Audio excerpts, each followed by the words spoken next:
अब देखो आज हम सीखेंगे क्या। आज हम सीखेंगे एकदम बेसिक। मतलब बेसिक का क्या मतलब है। जैसे एक नॉर्मल सी बात करूं अगर मैं आपसे कि मैं आपसे आज शायद इंग्लिश पढ़ाने अगर मैं आया होता, आपको इंग्लिश पढ़ते हैं तो इंग्लिश में सबसे पहले आपको क्या बताता मैं, ABCD। नॉर्मल सी बात है, अगर आपको ABCD या तो आपको आनी चाहिए, अगर नहीं आती तो पहले ABCD पढ़ेंगे तभी हम अकाउंट्स सॉरी इंग्लिश सीख सकते हैं। सेम इसी तरह जब तक हम अकाउंट्स के बेसिक वर्ड जो हम आगे चल के अगले 3 महीने में बहुत सारे वर्ड यूज करेंगे, तो आज उन वर्ड्स पे बात करेंगे। मोस्टली आप में से ऐसे होंगे जो कहेंगे कि यार ये तो आता है, टाइम वेस्ट हो गया पहली क्लास। बट क्या है कि हो सकता है कि आप में से कई लोगों को बहुत ज़्यादा प्रॉपर नॉलेज ना हो, तो हम टाइम वेस्ट कुछ भी नहीं होगा, आपको 3 महीने रेगुलर आना है और हम खत्म करेंगे सारी चीज़ें, ठीक। शुरू में कुछ ऑफ्स भी रहेंगे। शुरू में रीज़न ये है कि नए सारे कुछ नए बच्चे 2 दिन 3 दिन बाद ज्वाइन करते हैं, तो हम वेट कर लेंगे उनका। लेकिन उसके बाद फिर हम रेगुलर क्लास लेंगे, फिर उसके बाद कोई ऑफ नहीं होगा, यानी मंडे टू सैटरडे पूरी क्लास होगी। पहले प्लान था कि वीक में 4 दिन क्लास रखेंगे, पर मैंने कहा कि नहीं, ख़त्म करते हैं जल्दी। तो जितनी जल्दी, कई सारे आपके बैच में ऐसे हैं जिनको जॉब चाहिए एज सून एज पॉसिबल, तो हम भी ट्राई करेंगे कि उसी हिसाब से ख़त्म करें। अच्छा, कई सारे स्टूडेंट ऐसे होंगे जो कहेंगे कि नहीं, हमें तो कोई ऐसी हड़बड़ी नहीं है, तो आप टेंशन मत लो, आपको चौथा महीना लगा देंगे और जो कंसेप्ट मुझे लगता है कि इंपॉर्टेंट है वो चौथे महीने में रिपीट कर लेंगे। तो आप उसकी टेंशन मत लो, जिसको नीड है कि 3 महीने में खत्म करेंगे, उसका हम 3 महीने में खत्म करते हैं। शुरुआत करते हैं कि आज हम सीखेंगे क्या। तो आज हम सीखेंगे बेसिक अकाउंटिंग टर्म, यानी बेसिक कौन कौन से वर्ड यूज होंगे उसमें। जैसे कि हम समझ लो आज अकाउंट्स की ABCD सीख रहे हैं कि क्या क्या वर्ड यूज होंगे। उसमें सबसे पहला जो वर्ड यूज होगा वो ये वर्ड है। आप मुझे पीछे वाले बता सकते हैं, विजिबल है, कोई दिक्कत नहीं है, ठीक है। तो बिजनेस ट्रांजेक्शन, और आज हम डिस्कस करते हुए चलेंगे क्योंकि ABCD सीखना है, तो आप भी मुझे बता सकते हो कोई अगर कि बिजनेस ट्रांजेक्शन क्या होता है। नाम से पता चल रहा होगा, सिंपल है, पर अकाउंट्स में इसका मीनिंग क्या होगा, कहीं डिफरेंस हो जाएगा या सेम है, बताओ जरा, कोई बता सकता है।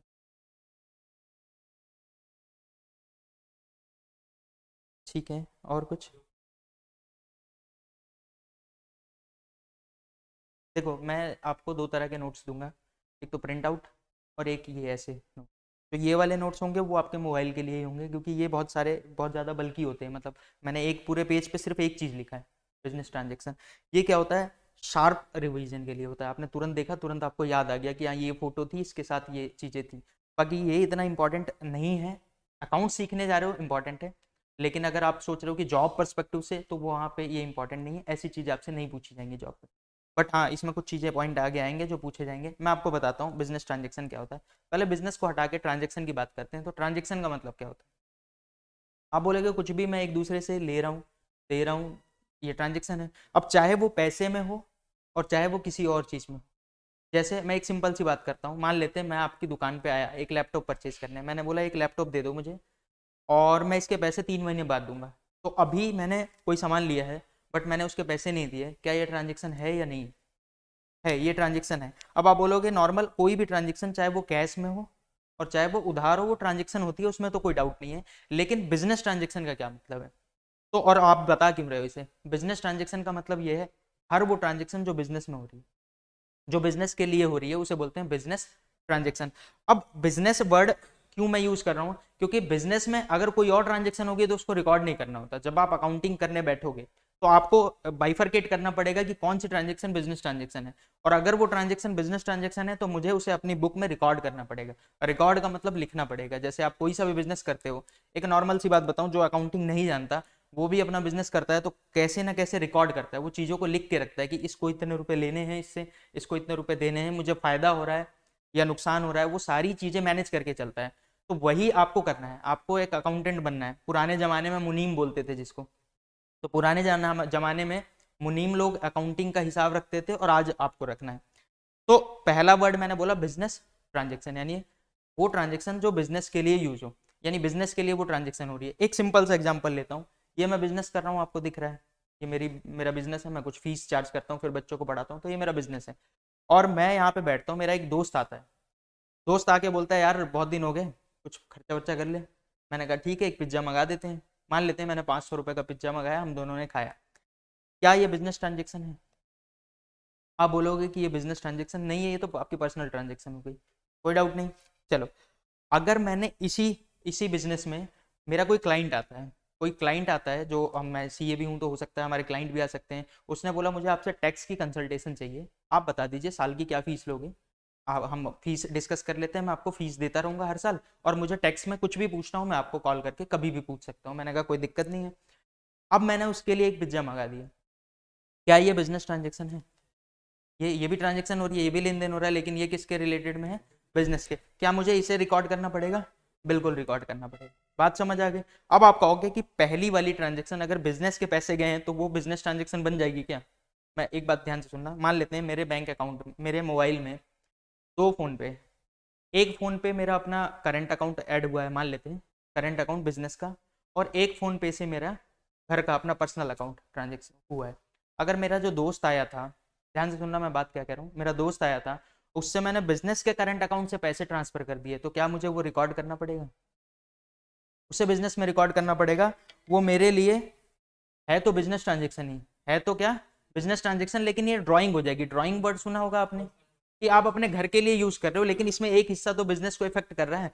तो इसीलिए बिजनेस ट्रांजेक्शन को लिखा क्या है, यहाँ देखो ध्यान से, एन इकोनॉमिक एक्टिविटी, यानी कोई भी economic activity of the business that changes it's financial position, जिसकी वजह से उसके फाइनेंशियल पोजीशन में कोई चेंज आए, यानी हमारे बिजनेस में कुछ भी चेंज आए। आपको इंग्लिश टेक्निकल वर्ड में नहीं जाना, आपसे कोई नहीं पूछने वाला ये सारी बातें, बट हमको जस्ट सीखना है कि आप रिकॉर्ड क्या क्या करोगे अपने बिजनेस में, आप क्या क्या चीजें रिकॉर्ड करोगे। तो हर वो चीज जो बिजनेस के एस्पेक्ट को फर्क डाल रही है, बिजनेस में कुछ भी चेंजेस आ रहा है, उन सबको वहां पे रिकॉर्ड करना है। बात समझ आ गई? कोई ऐसी ट्रांजेक्शन जो बिजनेस में आई नहीं, जैसे मेरा दोस्त आया था, ना वो बिजनेस का था, दोस्त भी बिजनेस का नहीं था, और साथ में मैंने पैसे भी अपने जो पिज्जा मंगाया था वो मैंने अपने पर्सनल अकाउंट से ट्रांसफर किए, तो क्या वो रिकॉर्ड होगा? वो हमारे बिजनेस में रिकॉर्ड नहीं होगा। आप बोलोगे ठीक है, बिजनेस ट्रांजेक्शन लगभग समझ आ गया होगा। सिंपल वर्ड में बोलूँ कि हर कोई भी ट्रांजेक्शन जो बिजनेस के एस्पेक्ट को फर्क डालती है, बिजनेस में कुछ भी उससे चेंज हो रहा है, वो हमारा क्या कहलाता है? Business transaction. अगली बात करते हैं कि इवेंट क्या होता है। इवेंट क्या होता है, कोई बता सकता है कुछ? देखो सिंपल वर्ड में बोल दूं, जो भी ट्रांजेक्शन आपने की है, अभी जस्ट मैंने अभी आपको ट्रांजेक्शन के बारे में बताया, तो जो भी आपने ट्रांजेक्शन की है उसका जो भी रिजल्ट आता है, जो भी उसका कंसिक्वेंस आता है, वही होता है इवेंट। इसका क्या मतलब है, इसको एक एग्जांपल से समझते हैं। देखो, जैसे एग्जांपल मैं पहले आपको नॉर्मल समझा देता हूँ। मान लेते हैं कि मैंने 50,000 रुपये का कोई फ़ोन खरीदा है, ये फ़ोन मान लेते हैं मैंने 50,000 का खरीदा है। ये क्या ट्रांजेक्शन है? बिजनेस के लिए मान लेते हैं खरीदा है, तो ये मेरी ट्रांजेक्शन है। और इसको फिर मैंने किसी को बेच दिया, बिजनेस यही होता है। आपने कभी भी बिजनेस देखा होगा, नॉर्मली बिजनेस यही होता है, मैंने कुछ खरीदा, उसको थोड़ा सा महंगा बेच दिया, बिजनेस। 50,000 में खरीदा और 60,000 में बेच दिया, यही बिजनेस है। तो ये जब मैंने 50,000 का खरीदा, ये भी एक ट्रांजेक्शन है, और फिर जब मैंने इसे 60,000 का बेचा तो ये भी एक ट्रांजेक्शन है। तो जब सारे ट्रांजेक्शन, यानी 2 ट्रांजेक्शन या 3 ट्रांजेक्शन, उनका जो रिजल्ट आता है वो मेरा क्या कहलाता है? इवेंट। इन दोनों ट्रांजेक्शन में मेरा इवेंट क्या निकल के आ रहा है कि मेरा 10,000 का प्रॉफिट हुआ है। 10,000 का प्रॉफिट हुआ, 50 का खरीदा, 60 का बेचा, 10,000 का प्रॉफिट, तो इसी को बोलते हैं इवेंट। लेकिन क्या सिर्फ इवेंट प्रॉफिट या लॉस को बताता है? नहीं नहीं, इवेंट कुछ भी हो सकता है। मान लेते हैं मैंने खरीदा इसे 2,000 का, अभी बेचा नहीं है, इसे खरीदा और ये पड़ा हुआ है, तो ये स्टॉक है मेरे पास, तो ये मेरा इवेंट क्या हो जाएगा कि आपके पास स्टॉक है। बात समझ आ गई? तो ट्रांजेक्शन और इवेंट क्लियर है, इंटरव्यू में कहीं नहीं पूछा जाने वाला आपसे, और ना ही वो इंपॉर्टेंट है। लेकिन आप बिजनेस में ट्रांजेक्शन को रिकॉर्ड करते हो और इवेंट अपने आप निकल के आता है। तब जब भी आप बिजनेस करोगे, अकाउंटेंट बनोगे, तो आपको हर ट्रांजेक्शन रिकॉर्ड करनी है। कौन सी ट्रांजेक्शन? जो बिजनेस ट्रांजेक्शन है, बिजनेस के किसी भी फाइनेंशियल एस्पेक्ट पे चेंज आ रहा है, जिसकी वजह से आप उसको रिकॉर्ड करोगे और उससे इवेंट निकल के आएगा अपने आप। और इवेंट आपने देखा होगा वही प्रॉफिट लॉस, बड़े बड़े स्टॉक इतने बचे हुए हैं, क्योंकि ये सारे हमारे क्या होते हैं? इवेंट होते हैं। क्लियर है? दोनों पॉइंट क्लियर है? ठीक है, ये मेरे को दोबारा पूछने की जरूरत नहीं है, क्योंकि आपसे भी आगे कोई नहीं पूछने वाला है ये सारी चीजें। ठीक है,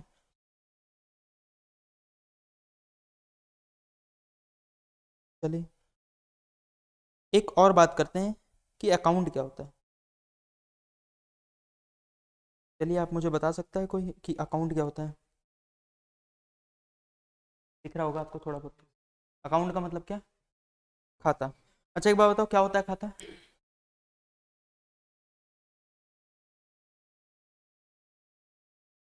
चलो मैं मान लेता हूँ कि मैं एक छोटा सा दुकानदार हूँ, मुझे ये सब अकाउंट समझ नहीं आती, अकाउंट समझ नहीं आती। मैं एक नॉर्मल बिजनेस कर रहा हूँ, तो बिजनेस कर रहा हूँ तो कहीं ना कहीं से हिसाब रखता हूँ। तो मैंने एक पेज बना रखा है, आप देखते हो कि दुकानदार जो होते हैं वो एक पेज बना के रखते हैं या एक कॉपी बना के रखते हैं, और जब भी कोई आता है, मान लेते हैं अनिल आ रहा है मेरे पास कुछ खरीदने, तो मैं उस कॉपी पे लिख देता हूँ अनिल ने, मान लेते हैं कोई सोप खरीदा, तो मैं लिख दूंगा सोप परचेज किया 20,000 रुपये का, 2,000 का मान लेते हैं, ज़्यादा तो बहुत ज़्यादा हो जाए, सोप परचेज किया 20,000 2,000 का, बस मैंने ये रिकॉर्ड कर लिया। इसके बाद ये दोबारा आएगा आटा लेने, तो मैं लिख दूंगा कि आटा आटा खरीदा है, ये भी मैं मान लेते हैं 3,000 खरीदा तो 3,000। तो ऐसे करके रिकॉर्ड करता हूँ, एक पूरा पेज है, उस पेज पे ऊपर नाम लिखा हुआ है किसका, अनिल। तो ये किसका खाता है, अनिल का खाता है। तो एक नॉर्मल बिजनेसमैन जिसको खाता के बारे में पता भी नहीं है, वो भी खाता बनाता रहता है, खाता मतलब अकाउंट, तो अकाउंट बनाता रहता है। तो हर एक चीज का अकाउंट बनता है क्या, हाँ हर चीज का, यानी बिल्डिंग का भी खाता बनता है, एक कैश का भी खाता बनता है कि आपके पास कितने रुपए हैं कितने नहीं है, यहाँ तक कि हम बैंक का भी खाता बनाते हैं। बोलोगे बैंक वाला तो खुद ही बनाता होगा, नहीं नहीं, आप अपना मेंटेन करके चलोगे, जब आप अकाउंट सीखोगे, जब आप टैली में जाओगे और जब आप प्रैक्टिकली जर्नल एंट्री करना देखोगे, तो आप देखोगे उसमें हर चीज का हम अलग अलग खाता बना रहे हैं, यानी हर चीज बिजनेस में जितनी चीजें हैं, चाहे वो कैश है, चाहे वो मोबाइल है, चाहे वो असेट्स है, चाहे वो फर्नीचर है, चाहे वो लाइट्स हैं, हमारे पास जो भी चीज है हम सबका एक अलग खाता बनाते हैं। राम का भी खाता बनाएंगे, श्याम का भी खाता बनाएंगे, अमित का भी खाता बनाएंगे, सबका एक खाता बनाएंगे जिसमें हम हिसाब रखते हैं कि इससे कितने रुपए लेने हैं और इससे कितने रुपए देने हैं। इसी को बोलते हैं अकाउंट, यानी अकाउंट मतलब खाता। तो आपको ये खाता बहुत इंपॉर्टेंट है आपके लिए। तो खाता क्या होता है एक बार देख लेते हैं। An account is a record, लिखा क्या है यहाँ पे मैंने, an account is a record of all business transaction relating to a particular person और आइटम और एट वन प्लेस। अब बोलोगे कि इंग्लिश ज़्यादा है, ना ही बोलो तो अच्छा है, तो कई लोग आप में से बहुत कंफर्ट हो गए इंग्लिश के लिए और कई लोग नहीं हो गए, तो इसीलिए मैं मोस्टली हिंदी में ही बात करूंगा आपसे। तो देखो यहाँ पे अकाउंट का मतलब क्या बोला है, अकाउंट एक रिकॉर्डिंग है, रिकॉर्डिंग मतलब आप रिकॉर्ड कर रहे हो कहीं पे सारी ट्रांजेक्शन। कौन सी ट्रांजेक्शन होनी चाहिए, बिजनेस ट्रांजेक्शन, किसी एक जगह पे किसी एक आदमी, यानी किसी एक आदमी का हो या किसी एक आइटम का हो, किसी एक जगह पे जो सारा रिकॉर्डिंग कर रहे हो आप, वही आपका खाता है। अब आप बोलोगे टेक्निकल वर्ड में जाना है, नहीं जाना, आप कोई टेक्निकल वर्ड में नहीं जाना, आपको सिंपल समझना है। जब भी आप बिजनेस करने बैठोगे तो आप खाता बनाओगे हर एक चीज का, जितने भी बनेंगे। आपने टैली अगर कर रखी है तो टैली में आपने देखा होगा लेजर होते हैं, लेजर देखा होगा आपने टैली में, तो वो जो लेजर होते हैं वही खाता होता है, ठीक है। कॉपी पे आपने अगर किया होगा कभी 11th या 12th में, तो आपने खाता बनाया होगा यानी लेजर बनाया होगा, तो वही आपका खाता होता है। और अगर आपने वहां नहीं किया तो आपने दुकानदार को देखा होगा खाता बनाते हुए, तो वो भी एक खाता है, बस उसका फॉर्मेट अलग होता है, वो डेबिट क्रेडिट नहीं करता, वो नॉर्मल लिख देता है। और आप जब खाता बनाओगे तो उसे कैसे बनाओगे, डेबिट क्रेडिट करके। बात समझ आ गई, तो खाता ये होता है। अब बोलोगे कि ये सब बातें सच में नहीं बतानी चाहिए मुझे, लेकिन मुझे नहीं पता, कई सारे मेरे पास साइंस के स्टूडेंट भी आ जाते हैं, या फिर कई सारे ऐसे आ जाते हैं कि 12वीं पास किए हुए 5 साल हो गए, तो 5 साल हो गए तो मैं तो भूल चुका हूँ सब कुछ। तो एक बार ABCD बताना, एक क्लास लगती है एक्स्ट्रा, लेकिन कोई बात नहीं, आप उस चीज़ को समझ लो थोड़ा सा। तो मैंने अब तक कुछ बातें बताई हैं, खाता बनेगा कैसे इस पे बात करते हैं। तो खाता हर एक का ऐसे ही बनेगा, फॉर्मेट ऑफ अकाउंट दिख रहा है आपको, जैसे यहाँ पे आपको दिख रहा है ये कैश का खाता बना हुआ है, एक साइड लिखा हुआ है डेबिट चीजें और एक साइड लिखा हुआ है क्रेडिट। अब डेबिट क्रेडिट कौन से रूल से लगेंगे, कब हमें डेबिट करना है कब हमें क्रेडिट करना है, वो सब चीजें हम बाद में आराम से डिस्कस करेंगे, क्योंकि वो इंपॉर्टेंट एस्पेक्ट है। और यहाँ तक कि कई बार इंटरव्यू में आपके सामने एक जर्नल एंट्री पेश कर दी जाती है कि आप इसे करके दिखा दो। मैंने कोई चीज बोल दिया, कोई ट्रांजेक्शन बता दिया आपको, और मैंने बोला आप इसे बस रिकॉर्ड करके दिखा दो, आपको आपके आगे एक पेन दे दिया जाएगा, आपको उसे रिकॉर्ड करना पड़ेगा। कई बार क्या होता है, टैली बड़ा इजी हो जाता है, टैली में आपको जर्नल एंट्री नहीं भी आती, तो भी आपको डेबिट क्रेडिट नहीं भी पता, तो आप सेल की एंट्री कर लोगे, आप परचेज की एंट्री कर लोगे, आप डेबिट नोट क्रेडिट नोट कर लोगे। आप फंसोगे कहाँ पे, जर्नल, जब उसके अंदर जर्नल नाम की एक एंट्री आती है, आपने देखा होगा टैली के अंदर में। मैं आगे सारी चीजें बाद में बताऊंगा, टेंशन मत लो, जिसने टैली नहीं की उसके लिए सारी चीजें दोबारा शुरू होंगी। तो उसमें जर्नल में आपको पता होना चाहिए क्या चीज होगा डेबिट और क्या चीज होगा क्रेडिट। तो आगे चल के हम सीखेंगे, डिटेल में सीखेंगे कि क्या होता है डेबिट, कब होता है डेबिट और कब होता है क्रेडिट। लेकिन अभी हम इसके ऊपर बात नहीं कर रहे, अभी हम सिर्फ इस बात पे बात कर रहे हैं कि अकाउंट कोई सा भी किसी भी चीज का खाता बनेगा तो इस तरीके से फॉर्मेट से बनेगा, कोई एक चीज डेबिट होगी और कोई एक चीज क्रेडिट। और इससे हर एक खाते से हर एक का हिसाब पता चलेगा कि हमारे पास कितने रुपए हैं, या हमारे पास राम से कितने रुपए लेने हैं, श्याम से कितने रुपए लेने हैं, जैसे दुकानदार करते हैं सेम टू सेम, ठीक है। अब थोड़ा सा बात करते हैं कुछ और टॉपिक पे।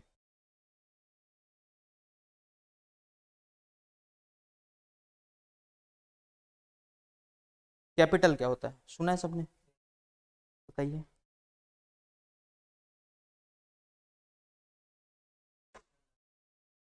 मतलब मैंने बिजनेस स्टार्ट किया, मैंने जो भी अपने पैसे लगाए वो मेरा क्या हो जाएगा, ऑटोमेटिक कैपिटल।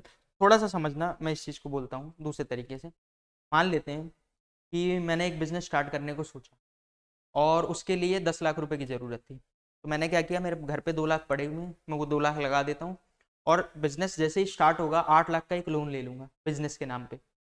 ठीक है, तो 8 लाख का बिजनेस के नाम पे लोन ले लूंगा तो मेरे बिजनेस में आ गए हैं 10 लाख रुपए। तो मेरा इसमें से कैपिटल कितना है, कोई बताएगा?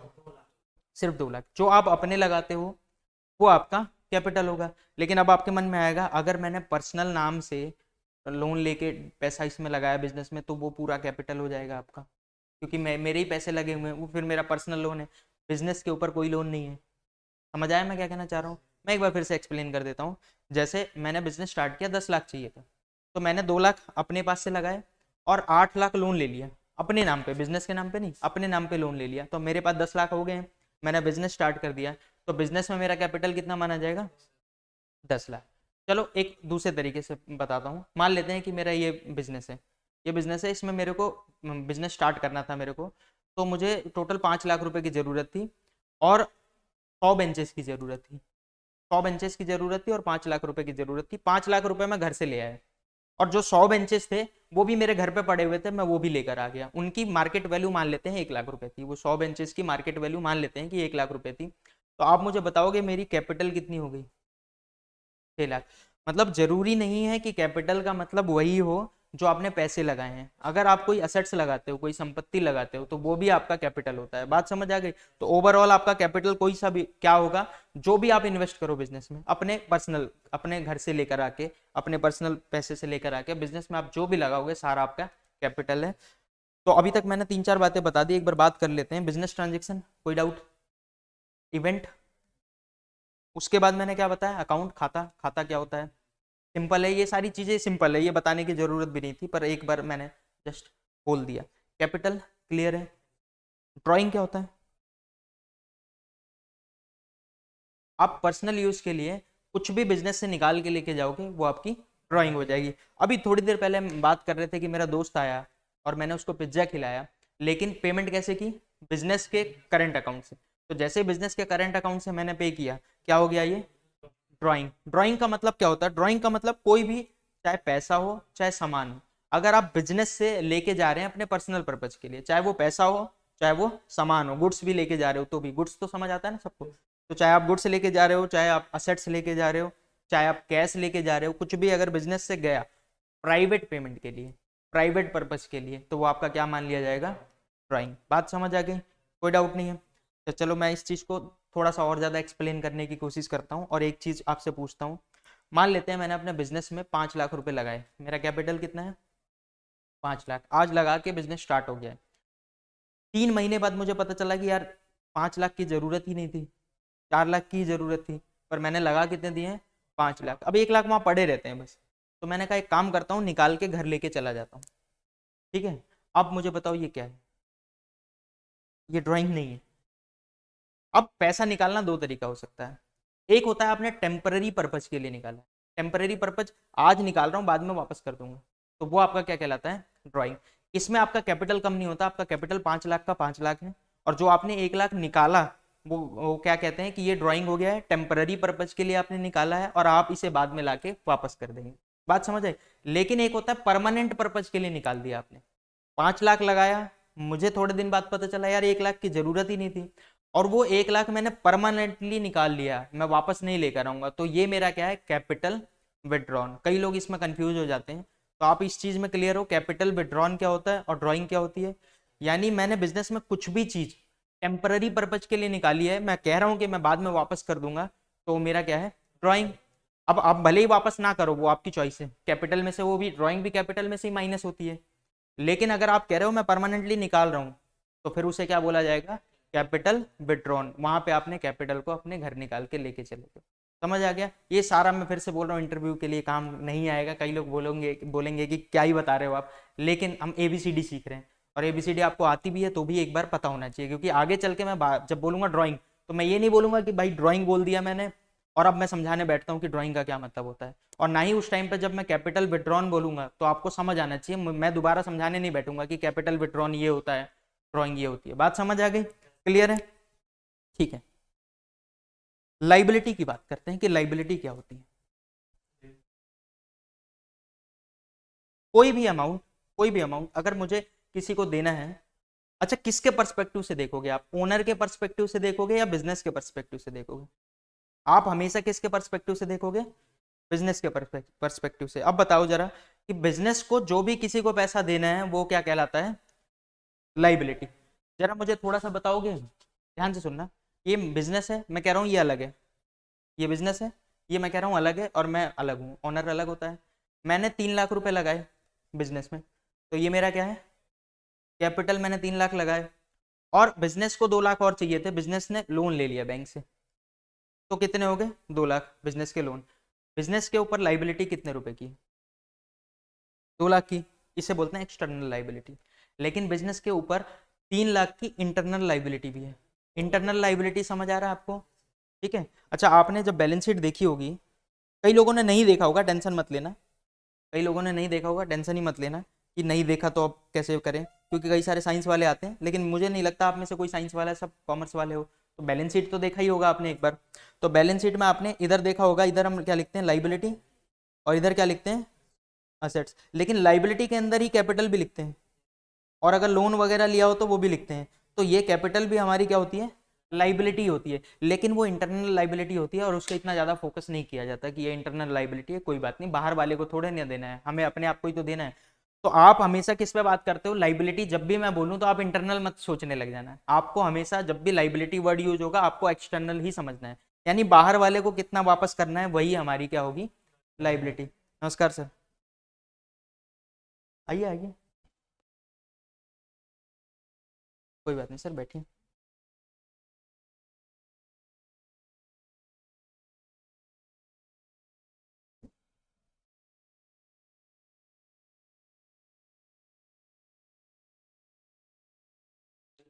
बिल्कुल, वो कैपिटल होगा, वो कैपिटल होगा। ठीक है, लाइबिलिटी अलग है। मैं आपको एक बात बोल रहा हूँ, लाइबिलिटी वो भी होती है, चाहे वो इंटरनल हो चाहे वो एक्सटर्नल हो। लेकिन आपको जब भी लाइबिलिटी वर्ड यूज किया जाएगा आपको समझना है एक्सटर्नल की बात हो रही है, इंटरनल की कोई बात नहीं हो रही। आप चाहे वो टैली पे करो और चाहे आप पर्सनल पर्पज के लिए किसी से बात करो, आप हमेशा लाइबिलिटी मतलब एक्सटर्नल लाइबिलिटी ही समझेंगे। सर आपको मैं थोड़ा सा आइडिया दे दूं कि हम कर क्या रहे हैं। हम कुछ ऐसे वर्ड्स पढ़ रहे हैं जो अकाउंट्स में आगे चल के यूज होंगे, समझ लो ABCD सीख रहे हैं। तो उनमें से कई सारे वर्ड आपको पता होंगे पहले से, कोई दिक्कत नहीं। जो वर्ड आपको नहीं पता होंगे आज मैं उसको एक्सप्लेन कर दूंगा, और आज हम ज़्यादा कुछ बात भी नहीं करेंगे। तो जो हमारी मेनली क्लास होगी वो कल से ही स्टार्ट होगी, जहाँ पे हम चीज़ों पे फोकस करेंगे। आज तो हम सिर्फ ABCD ये सब सीख रहे हैं, नॉर्मल चीज़ें। तो लाइबिलिटी मैंने बोला, जब भी आपको किसी आउटसाइडर को, देखो the amount which the firm ओज टू आउटसाइडर, मैंने यहाँ लिख रखा आउटसाइडर, यानी बाहर वाले को जो भी हमें देना है वो हमारी क्या कहलाएगी? लाइबिलिटी। देखो इसकी जो रियल डेफिनेशन होगी, आप लाइबिलिटी की देखोगे करीब 6-7 लाइन की होगी डेफिनेशन। तो मैंने उसका सिर्फ क्रक्स लिखा है, तो आप मत समझने, बोलने मत लग जाना कि लाइबिलिटी की आपने पूरी डेफिनेशन नहीं लिखी, वहां समझ भी नहीं आने वाला, और ना ही ये इंटरव्यू में पूछे जाएंगे। तो आपको क्या करना है, सिर्फ और सिर्फ उसकी एक मीनिंग देखनी है, एक फोटोज देखनी है, जिससे आपके दिमाग में क्लिक कर जाए ये था, आगे बढ़ते हैं, बस बात खत्म। ठीक है, समझ आ गई? तो लाइबिलिटी क्या होती है? डेट। इसके कुछ एग्जांपल दे सकते हो लाइबिलिटी के? कोई दे सकता है मुझे? एक बिजनेस के लिए लाइबिलिटी क्या क्या हो सकती है? ठीक है, ठीक है, जिसको हमें पेमेंट करनी होती है उसे क्या बोलते हैं, किसी को याद है? क्रेडिटर्स। कोई ऐसा है जिसको इसमें भी डाउट है कि क्रेडिटर्स क्या होता है? क्रेडिटर तो क्लियर है ना? चलो, मैंने कुछ एग्जाम्पल दिखे हैं यहाँ पे लाइबिलिटीज के, और मैं ट्राई करता हूँ इनको एक्सप्लेन करने की। जिसमें सबसे पहला मैंने लिखा है क्रेडिटर्स, और दूसरा लिखा है मैंने बिल्स पेबल। कोई मुझे बताएगा कि क्रेडिटर्स और बिल्स पेबल में डिफरेंस क्या होता है, या होता क्या है? बिल्स पेबल ही क्या होता है, आप इतना ही बता दो मुझे।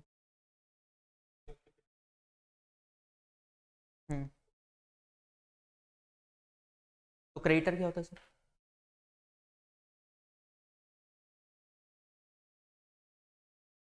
आप ठीक बता रहे हो आप, बट मैं थोड़ा सा इसको और एक्सप्लेन कर देता हूँ।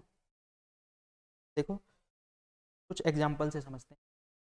मान लेते हैं कि ये मिस्टर ए है, ठीक है, और ये मिस्टर बी है। मिस्टर बी, ए की शॉप है अपनी अच्छी सी, मिस्टर बी आते हैं, इनसे बोलते हैं कि आप मुझे 1 लाख रुपए का सामान दे दो। मिस्टर बी आके बोलते हैं 1 लाख रुपए का सामान दे दो, और मिस्टर ए बोलते हैं ले जाओ भाई, कोई दिक्कत नहीं है। पैसे कब तक दोगे? मिस्टर बी ने बोला 1 महीने बाद दे दूंगा, 1 मंथ लेटर मैं आपको 1 लाख रुपए आपके जो भी हैं वो दे दूंगा। और मिस्टर ए एग्री कर जाते हैं, कोई दिक्कत नहीं है, आप ले जाओ पैसे और आप मुझे दे देना कब? 1 महीने बाद। तो ये अपने आप क्या बन जाएंगे? मिस्टर बी मिस्टर ए के लिए क्रेडिटर बन जाएंगे। क्या वर्ड यूज कर रहा हूं मैं? क्रेडिटर। मिस्टर बी जो होंगे वो मिस्टर ए के लिए ऑटोमेटिक क्या बन गए हैं? क्रेडिटर। अब आप बोलोगे क्रेडिटर मतलब इनको इससे पैसे लेने हैं, मैंने उल्टा बोला और आपने बोल दिया हाँ। मिस्टर ए के लिए मिस्टर बी डेटर बनेंगे क्योंकि उन्हें उससे पैसे लेने हैं ना कि देने हैं। अब मैंने जानबूझ के आपको कंफ्यूज करने की कोशिश की, कोई बात नहीं, मैं आराम से बोल देता हूँ। आप हाँ में हाँ हर चीज़ के लिए नहीं मिलाएंगे, इसीलिए मैं बोल रहा था आप सोचोगे बात को। जब भी हमें किसी से पैसे लेने होते हैं तो वो डेटर होता है हमारा, और जब भी हमें किसी को पैसे देने होते हैं तो वो हमारा क्रेडिटर होता है। अगर मिस्टर ए के पर्सपेक्टिव से देखो, मिस्टर ए के पर्सपेक्टिव से देखो, तो मिस्टर ए के लिए बी क्या है? पैसे लेने हैं या देने हैं? लेने हैं। तो ये क्या बन जाएगा? मिस्टर ए की बुक में मिस्टर बी क्या बन जाएगा? डेटर। लेकिन अगर मैं मिस्टर बी के पर्सपेक्टिव से देखूं, मिस्टर बी के लिए, तो मिस्टर बी को मिस्टर ए से पैसे लेने हैं या देने हैं? देने हैं। तो मिस्टर बी क्या बोलेंगे कि मिस्टर ए मेरे क्या है? क्रेडिटर। क्रेडिटर का मतलब मिस्टर बी इनको पैसे देंगे। बात समझ आ गई? तो मेरे लिए आप किसके हिसाब से सोचोगे? आप उसके हिसाब से, किसी के भी हिसाब से सोचो, आप तो वैसे उसके हिसाब से सोचोगे जिसका बिजनेस आप हैंडल कर रहे होगे। बात समझ आ गई? तो मैं जिसका बिजनेस हैंडल कर रहा हूं मैं उसके हिसाब से देखूंगा। अगर सामने वाले से पैसे लेने हैं तो वो मेरा डेटर बन गया है, डेटर बन गया है, मुझे उससे पैसे लेने हैं। और अगर मेरे को उसको पैसे देने हैं तो वो मेरा ऑटोमेटिक क्या बन जाएगा? क्रेडिटर, मतलब मुझे उसे पैसे देने हैं। क्रेडिटर एक तरह की लाइबिलिटी होती है, फ्यूचर में आपको उसे पैसे देने हैं वो आपकी लाइबिलिटी हो जाती है। लेकिन डेटर एक तरह का असेट्स होता है, संपत्ति होती है कि आपको उससे पैसे लेने हैं तो फ्यूचर में आपको मिलने वाला है, वो आपका असेट्स है, आपकी संपत्ति है। बात समझ आ गई? लेकिन मैं अभी आपको बताने वाला था बिल्स पेबल क्या होता है। ध्यान से सुनो, अभी इसी पॉइंट पे बात करते हैं। अभी ध्यान से देखना, मिस्टर बी के हिसाब से सोचो, मिस्टर बी के हिसाब से सोचते हैं। मिस्टर बी मिस्टर ए का क्या है? मिस्टर बी के हिसाब से मिस्टर ए क्या है? क्रेडिटर है। तो मिस्टर बी मिस्टर ए को कितने रुपए देगा? 1 लाख रुपए। अच्छा, मिस्टर ए बोलता है मुझे तुम पे भरोसा नहीं है यार, मुझे ना तुम पे भरोसा नहीं है कि तुम पैसे दोगे, एक काम करते हैं मैं एक बिल लिख देता हूँ। ठीक है, अब बिल क्या होता है? बिल्स ऑफ एक्सचेंज करके एक चैप्टर आपने शायद बचपन में पढ़ा होगा, भूल भी गए होगे, कोई दिक्कत नहीं है। बिल लिख देता है, और बिल पे क्या लिखता है? वैसे देखो नॉर्मल इनवॉइस बने होंगे, वो मैं उसकी बात नहीं कर रहा, मैं बिल की बात कर रहा हूँ। एक अलग बिल लिखेगा जिसपे लिखा होगा कि मैं मिस्टर बी को आज 1 लाख रुपए का माल बेच रहा हूँ और मिस्टर बी मेरे को इतने तारीख को 1 लाख रुपए वापस करेंगे। बात समझ आ गई? इसमें साइन कौन करता है? मिस्टर ए भी साइन करता है और मिस्टर बी भी साइन करता है। इसे बोलते हैं बिल्स। ये बिल्स पेबल बन गया है इसके लिए जिसको बिल देना है, और जिसको बिल लेना है, जिसको पैसे लेने हैं, उसके लिए क्या बन गया है? Bills receivable. बात समझ आ रही है? मैं दूसरे एग्जाम्पल से क्लियर करता हूँ। मान लेते हैं अनिल भाई को मैंने कुछ बेचा। ध्यान से सुनना, आप इसके हिसाब से सोचो। अनिल भाई आए मेरे पास और बोले कि भैया ये मेरे को फ़ोन बेच देना है। मैंने कहा ये फ़ोन है 10,000 रुपये का, ले जा। और अनिल ले जाता है, और अनिल से मैं बोलता हूँ पैसे कब देगा? अनिल ने बोला 1 महीने बाद। मैंने कहा कोई दिक्कत नहीं, 1 महीने बाद आके दे दीजिए, भरोसा है तेरे ऊपर। तो जैसे ही मैंने बोला भरोसा, मेरे लिए वो बन गए डेटर। मैं उनसे पैसा लूंगा, मेरे को उन पर भरोसा है, 1 महीने बाद मैं उनसे पैसे मांगने जाऊंगा। बात समझ आ गई? और अगर अनिल भाई के लिए मैं क्या बन चुका हूं?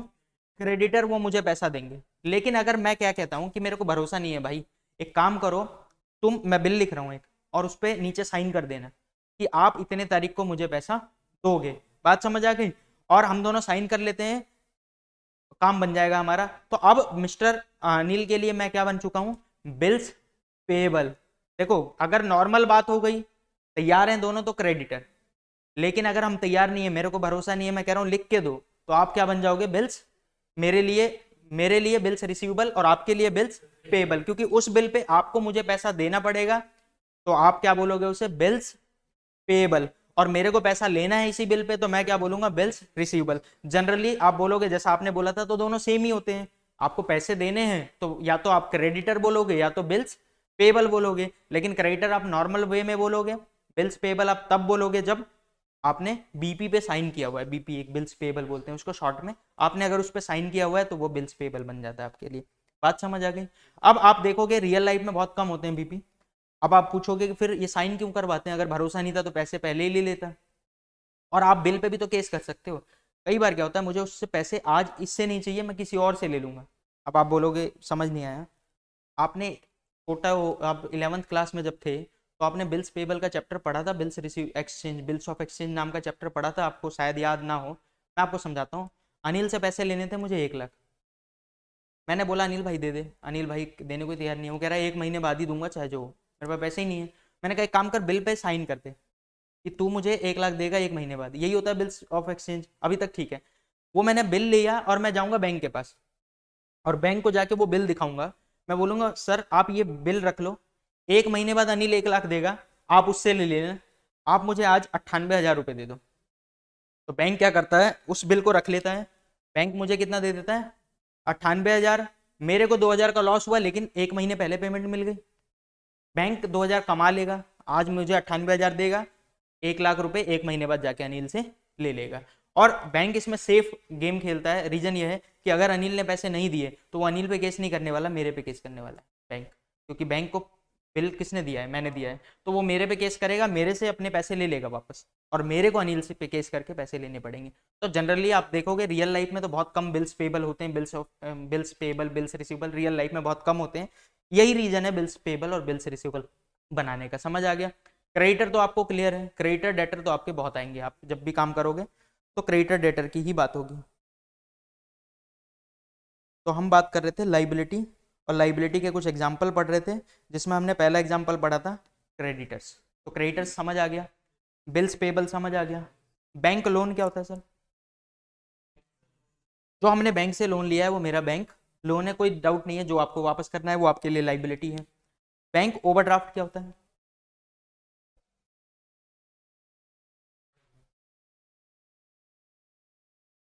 आपने करंट अकाउंट का नाम सुना है? सेविंग अकाउंट का नाम सुना है? सेविंग अकाउंट में आपके कभी आज तक पैसे माइनस में गए हैं? करंट अकाउंट में भी माइनस में नॉर्मली नहीं जाते। मान लेते हैं मेरा करंट अकाउंट है, मैं मेरे अकाउंट में 50,000 हैं, मैंने आपको 60,000 का चेक काट के दे दिया, वो चेक बाउंस होना है, क्योंकि मेरे अकाउंट में पैसे ही नहीं है उतने, 50,000 हैं।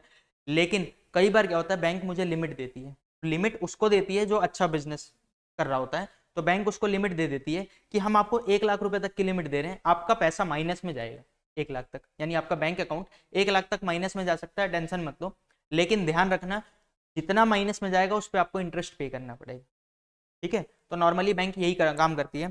तो बैंक बैलेंस वर्ड यूज करूंगा तो समझ जाना बैंक में पैसे प्लस में पड़े हुए हैं, और जब बैंक ओवरड्राफ्ट वर्ड यूज करूंगा तो समझ लेना बैंक में माइनस में पैसे पड़े हुए हैं, और आपको उस पर इंटरेस्ट पे करना पड़ेगा। जब प्लस में होता है तो आपको इंटरेस्ट मिलता है, लेकिन करंट अकाउंट में नहीं मिलता, सिर्फ और सिर्फ सेविंग में मिलता है। आपने जब भी देखा होगा करंट अकाउंट पे आपको कोई इंटरेस्ट नहीं मिलता है। समझ आ गई इतनी बात मैं क्या कह रहा हूँ? एक और पॉइंट बात करते हैं, अनपेड वेजेस। अब ये मैंने क्यों बोला है लाइबिलिटी होती है, क्या इसका क्या मतलब है, कोई बताएगा? अनपेड वेजेस, देखो अभी तक आपने सुना कि किसी से सामान खरीदा, पैसे नहीं दिया, लाइबिलिटी है। ठीक है, चाहे वो क्रेडिटर बने चाहे वो बिल्स पेबल बने। लेकिन अगर मैंने किसी से सामान नहीं खरीदा लेकिन काम करवाया, और काम करवाने के बाद उसको मैंने बोला था 15,000 दूंगा, 1 महीना कंप्लीट हो गया, 15,000 नहीं दिया, तो अब वो मेरी लाइबिलिटी बन चुकी है। उसको बोलते हैं अनपेड। अनपेड या फिर आउटस्टैंडिंग वर्ड आपने सुना होगा। आप आउटस्टैंडिंग वर्ड यूज कर सकते हो, आप अनपेड वर्ड यूज कर सकते हो। और वो कोई सा भी खर्चा हो सकता है, चाहे वो वेजेज हो, चाहे वो सैलरी हो, और चाहे वो रेंट हो। तो ये सारे खर्चे जिनका टाइम हो गया, आपने अभी तक पे नहीं किए हैं, वो सारी आपकी क्या बन जाती है, लाइबिलिटी। बात समझ आ गई? तो हाँ, पेबल वर्ड यूज कर सकते हो, कोई दिक्कत नहीं। देखो पेबल का मतलब होता है कि आपको देना बाकी है। ठीक है, पेबल वर्ड यूज कर सकते हो आप, अनपेड वर्ड यूज कर सकते हो, आउटस्टैंडिंग वर्ड यूज कर सकते हो। बहुत सारे वर्ड हैं जो अभी हमें धीरे धीरे आगे चल के सीखना है। बाकी बहुत सिंपल सिंपल चीजें ही हैं सारी, मोस्टली आपको बस एक बार मेरे को याद दिलाना है और कुछ भी नहीं। लाइबिलिटी कितने तरह की हो सकती है, कोई बता सकता है?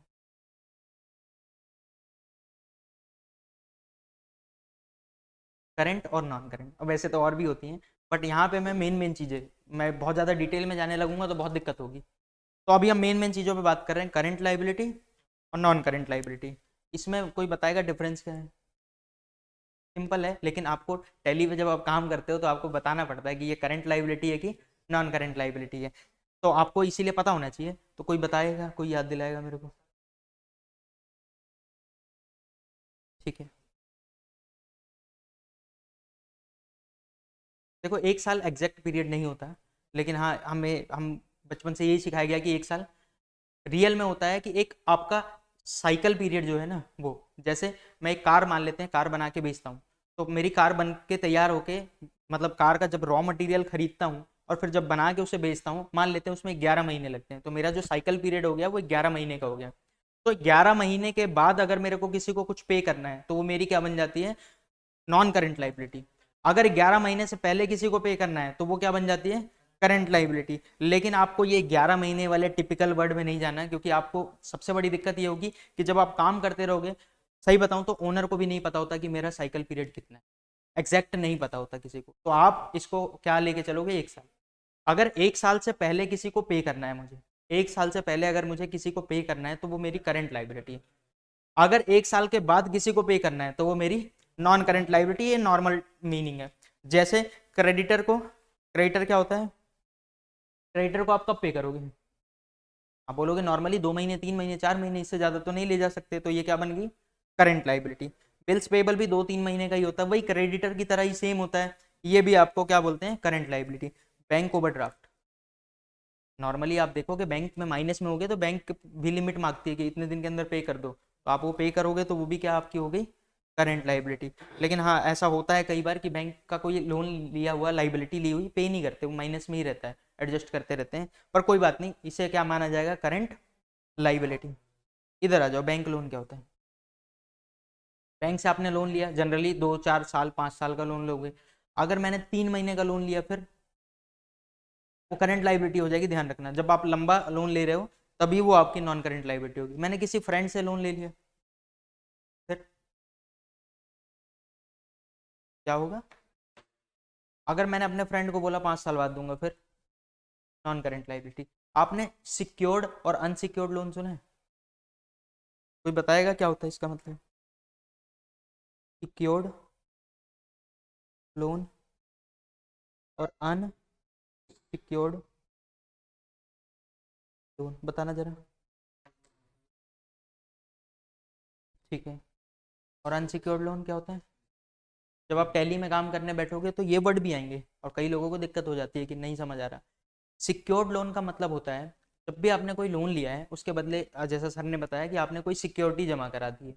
जैसे कई बार क्या होता है, आप जैसे मोर्टगेज लोन सुना है आपने, या फिर गोल्ड लोन, जब आप लोन लेने जाते हो और बदले में उनको गोल्ड दे देते हो, तो ये कौन सा लोन हो गया आपका, secured loan. Secured loan safe होता है, रीजन क्या होता है, इसमें इंटरेस्ट रेट भी कम होता है। कि आप मान लेते हैं 2 लाख का लोन ले रहे हो, तो आप जो सिक्योरिटी जमा कराओगे वो 2.5 लाख से 3 लाख की जमा कराओगे। 2.5 लाख से 3 लाख का आप वो सामान दोगे उसको, गोल्ड दोगे, तब वो आपको 2 लाख का लोन देगा अप्रोक्सीमेट। गोल्ड में अच्छा मिल जाता है, 90% के करीब मिल जाता है, लेकिन हम उस पर नहीं जा रहे हैं। तो आपको जो भी लोन मिलेगा, 2.5 लाख का आपने दिया है, तो कल को आप अगर रीपे नहीं कर पाते तो वो आपके गोल्ड को बेच के अपनी पेमेंट निकाल लेगा। इसे बोलते हैं सिक्योर्ड लोन। अनसिक्योर्ड लोन का क्या मतलब होता है कि जब भी आप कोई लोन ले रहे हो लेकिन उसके बदले में कोई चीज़ गिरवी नहीं रख रहे। जैसे आप देखते हो पेटीएम पोस्टपेड करके एक आ गया है, पेटीएम पोस्टपेड, आप उसमें 20,000 तक का, 50,000 तक का, 60,000 तक की लिमिट है। अगर आपको 60,000 की लिमिट मिली हुई है मान लेते हैं, तो क्या ये बताओ क्या है, अनसिक्योर्ड लोन है कि सिक्योर्ड है, अनसिक्योर्ड है। ठीक है, ऐसे बहुत सारे लोन होते हैं, आप बैंक से लेते हो मोस्टली, आजकल बैंक से जो भी लोन लेते हो मोस्टली अनसिक्योर्ड होता है, आपसे गिरवी कौन रख पाता है, 2 लाख 3 लाख का लोन तो ऐसे ही दे देती है बैंक। तो आपको जो भी मिल रहा है वो सारा का सारा क्या है, अनसिक्योर्ड लोन। ये भी आपका क्या कहलाता है, नॉन करंट लाइबिलिटी। टाइम देखना है आपको कि कितने टाइम के लिए वो लोन लिया हुआ है, समझ आ गई। लाइबिलिटी तो क्लियर है, लाइबिलिटी में कोई दिक्कत नहीं है।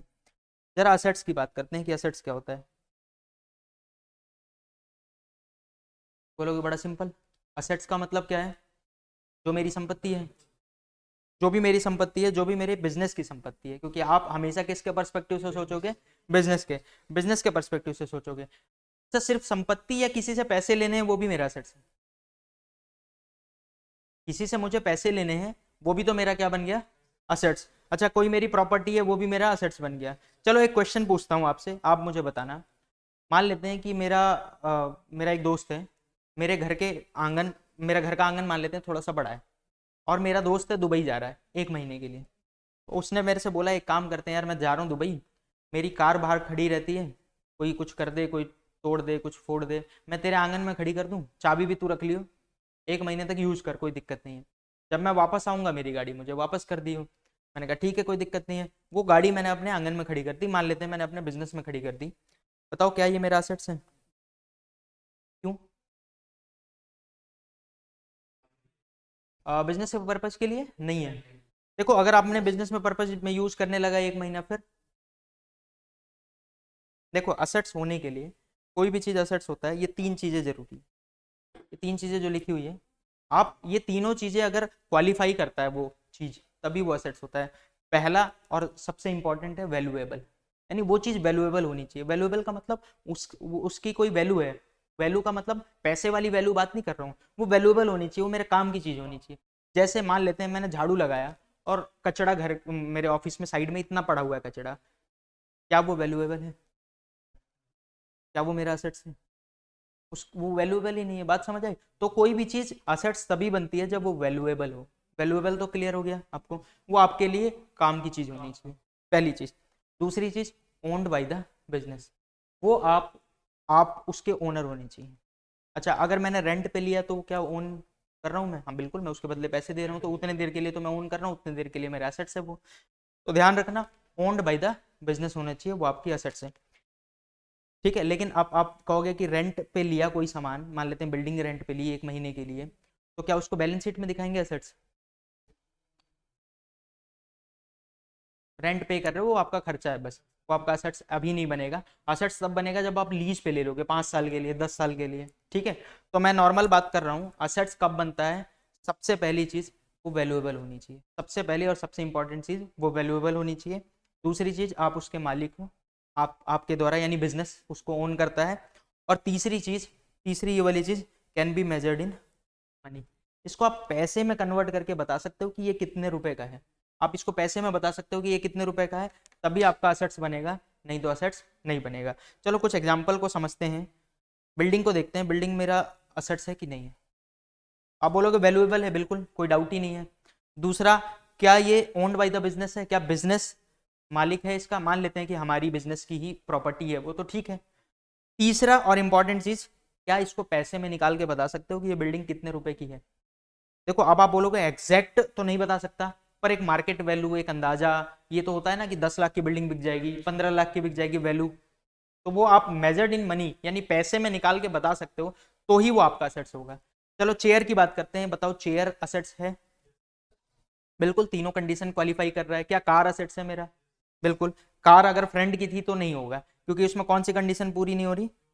ओन्ड बाय द बिजनेस, वो ओन्ड बाय द बिजनेस वाली आपको पूरी नहीं हो रही। एक एग्जांपल देता हूं आपको, थोड़ा सा समझना। मान लेते हैं मैंने एक जस्ट अभी बिजनेस स्टार्ट किया, एक नया बिजनेस स्टार्ट किया है, डोमिनोज। अब बोलोगे डोमिनोज तो पहले से स्टार्ट है, मान लेते हैं मैंने अभी जस्ट स्टार्ट किया है। और डोमिनोज में मैंने क्या बोला कि देखो भाई, आधे घंटे में अगर पिज्ज़ा आपके घर पे आ गया तो ठीक है, अदरवाइज फ्री। ये मैंने आपको मान लेते हैं बोल दिया कि आधे घंटे में आपके घर पे पिज्ज़ा आ जाएगा जब भी आप ऑर्डर करो, नहीं तो हम आपको फ्री में पिज्ज़ा लेके जाएंगे।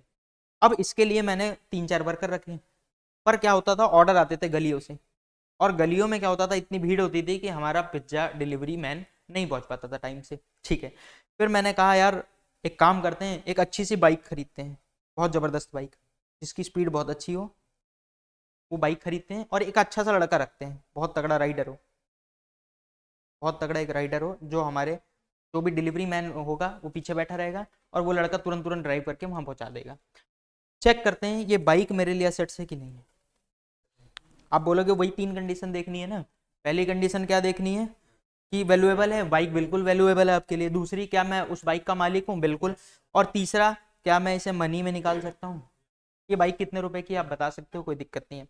दूसरा, उस राइडर को चेक करते हैं, क्या वो राइडर मेरा असेट्स है? वो आदमी जो बाइक चला रहा है, क्या वो मेरा असेट्स है? चलो बताओ। आप बोलोगे वैल्यूएबल तो है, बिल्कुल वो आदमी वैल्यूएबल है, उसके वजह से आपका बिजनेस चल रहा है। दूसरा, क्या वो बिजनेस द्वारा ओन किया जाता है? अब इसके ऊपर डिबेट हो सकता है। अब डिबेट क्या हो सकता है, कुछ लोग कहते हैं कि हाँ भाई ओन करते हैं, आप पैसे दे रहे हो, 8 घंटे आपके लिए काम कर रहा है, आप ओन करते हो। कुछ लोग कहते हैं कि नहीं करते, कुछ लोग कहते हैं नहीं करते हो। अभी हम मान के चलते हैं कि ओन करते हैं। तीसरी और सबसे इंपॉर्टेंट बात, कि क्या उसको पैसे में बता सकते हो? क्या आप बोल सकते हो भाई तू बड़ा गजब आदमी है, 5 लाख का तो होगा? आप ऐसे वर्ड यूज कर सकते हो किसी आदमी के लिए? तो आप किसी आदमी की वैल्यू नहीं लगा सकते पैसे में, इन मनी नहीं लगा सकते आप। तो जैसे ही ये नहीं लगा, ये क्या बन गया? वो असेट्स नहीं है। यानी इसमें दो डिबेटेबल है, एक तो ओन्ड बाय द बिजनेस, इस पे भी डिबेट हो सकती है, और can be measured in money, इस पे भी डिबेट हो सकती है। अब अगर आपका अकाउंट्स में बहुत ज्यादा इंटरेस्ट है और आगे चल के आप, जैसे कि कई लोग पीजी करते हैं अकाउंट्स के ऊपर, मैंने कर रखी है तो मैं आपको थोड़ा सा बता देता हूँ। कई लोग जाके आगे अकाउंट्स में बहुत ज़्यादा डिटेल में सीखना चाहते हैं, वहाँ पे आगे चल के एक डिबेट चल रही है आगे चल के, HR ह्यूमन रिसोर्स, वो कह रहे हैं ह्यूमन रिसोर्स को असेट्स बनाओ। मतलब बात चल रही है कि ह्यूमन रिसोर्स जो आदमी होते हैं वो भी आपकी असेट्स होती है, वो भी आपको बैलेंस शीट में दिखानी है। तो उसमें दो पार्ट है, एक आदमी है, कुछ आदमी कह रहे हैं कि भाई होनी चाहिए, कुछ आदमी कह रहे हैं नहीं होनी चाहिए, तो अभी तक डिबेट है। और सीए अगर आप करोगे तो सीए फाइनल में जाके उसमें एक चैप्टर डाला गया है इसके ऊपर, उन्होंने बोला कि हाँ हम मान के चलते हैं, एक चैप्टर में माना गया है कि असेट्स हैं, उसकी वैल्यू निकालो। तो वैल्यू ऐसे निकालते हैं कि 3 साल में आपको वो कितना कमा के देगा, तो वो आपकी वैल्यू हो गई। नॉर्मली मैं एग्री नहीं करता, मुझे लगता है कि असेट्स नहीं होना चाहिए ह्यूमन कभी भी, तो यहाँ पे नहीं होगा, ठीक है। तो वो डिबेट चलती रहती है, आपको कुछ नहीं करना, आपको इंटरव्यू में इतनी डिटेल में कोई नहीं पूछने वाला। तो आपसे सिंपल चीजें पूछा जाएगा, असेट्स क्या होता है, या कोई चीज को बोल दिया जाएगा ये असेट्स है कि नहीं है। अगर आपने वहां पे इतनी ज्यादा डिटेल में एक्सप्लेन कर दिया, बहुत अच्छा है, नहीं किया कोई बात नहीं, ठीक है, वो इतने चीजें नहीं पूछ सकते आपसे। तो अभी तक मैंने क्या क्या 6-7 चीजें बता दी हैं, बात कर लें इस पे 6-7 चीजों पे एक बार देख लेते हैं कि क्या क्या होता है। बिजनेस ट्रांजेक्शन क्या होती है बताओ?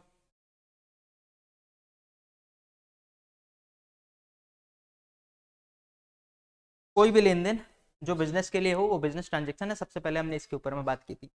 इसमें मैंने बोला था ऐसा भी हो सकता है कि एक पार्ट बिजनेस का हो एक पार्ट ड्राइंग हो, तो भी वो बिजनेस ट्रांजेक्शन ही है, क्योंकि आपके बिजनेस में फाइनेंशियल चेंजेस आ रहे हैं उसकी वजह से। बात समझ आ गई? दूसरा मैंने क्या बोला था? इवेंट। इवेंट क्या होता है? जो भी ट्रांजेक्शन आप करते हो उसका जो आउटकम होता है, रिजल्ट, वो आपका इवेंट हो जाता है। तीसरी बात क्या हुई थी? अकाउंट। अकाउंट का मतलब खाता। खाता क्या होता है? सिर्फ आदमी नहीं, आइटम्स का भी। यानी कि चेयर मैंने खरीद के लाया तो आज चेयर का एक नया अकाउंट बनाऊंगा, चेयर अकाउंट। बात समझ आई? और 10 चेयर होंगी तो 10 चेयर का जोड़ के बैलेंस लिखता रहूंगा उसमें, तो वो चेयर का खाता है कि मेरे पास कितनी चेयर पड़ी हुई है। और साल के अंत में अगर आपने डेप्रिसिएशन वर्ड सुना होगा, हो सकता है आप में से कई लोगों ने ना सुना हो या भूल गए हो, तो डेप्रिसिएशन घटा के उसकी वैल्यू जो बची होगी वो बताते हैं। यानी खाता हर एक चीज का बनता है, ठीक है, हर एक आइटम का, हर एक आदमी का, जो भी बिजनेस में आया था, एक बार भी उससे कोई भी ट्रांजेक्शन हुई है। उसके बाद मैंने क्या बताया बताओ? कैपिटल। कैपिटल और ड्राइंग, क्या बताया था आपने इन दोनों में?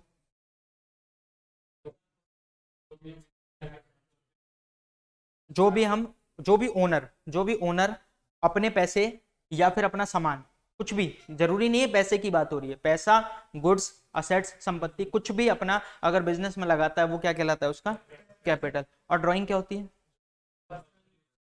जो भी उस कैपिटल में से वो विड्रॉ करता है, निकालता है वो, लेकिन परमानेंट कि टेम्पररी? टेम्पररी। अगर परमानेंट निकालता है तो कैपिटल विड्रॉन होता है। नॉर्मली परमानेंट कैश ही निकालते हैं और कुछ भी नहीं निकालते, कैश या बैंक से पैसा। आप और बाकी कुछ भी चीज ले जाओगे तो बोलेंगे टेम्पररी है, उसके पैसे जमा कर देना, आपको वो क्या बोला जाता है? ड्राइंग। अल्टीमेटली इफेक्ट दोनों का सेम ही है, वो दोनों आपके कैपिटल से माइनस होने हैं। पर कुछ बिजनेस ऐसे होते हैं ड्राइंग पे इंटरेस्ट लेते हैं, इसीलिए इसको डिफरेंस बताया जाता है। ड्राइंग पे कुछ बिजनेस इंटरेस्ट लेते हैं। अब आप बोलोगे ड्राइंग पे इंटरेस्ट क्यों? कई बार पार्टनर होते हैं, 3 पार्टनर हैं, तू ज्यादा पैसे निकालता है, इंटरेस्ट देगा। तो बात समझ आई? तो कई बार पार्टनरशिप भी आपको बतानी पड़ेगी मुझे। तो जब पार्टनर होते हैं 3, तो उनमें से एक बंदा बार बार निकाल रहा है कुछ पैसे, तो उससे कहते हैं भाई तू बहुत पैसे निकालता है, एक काम कर, ड्राइंग पे इंटरेस्ट दे। समझ आ गया? तो इसीलिए ड्राइंग और कैपिटल विड्रॉन दोनों में फर्क होता है। इतनी बातें समझ आ रही हैं? इसके बाद मैंने क्या बताया आपको?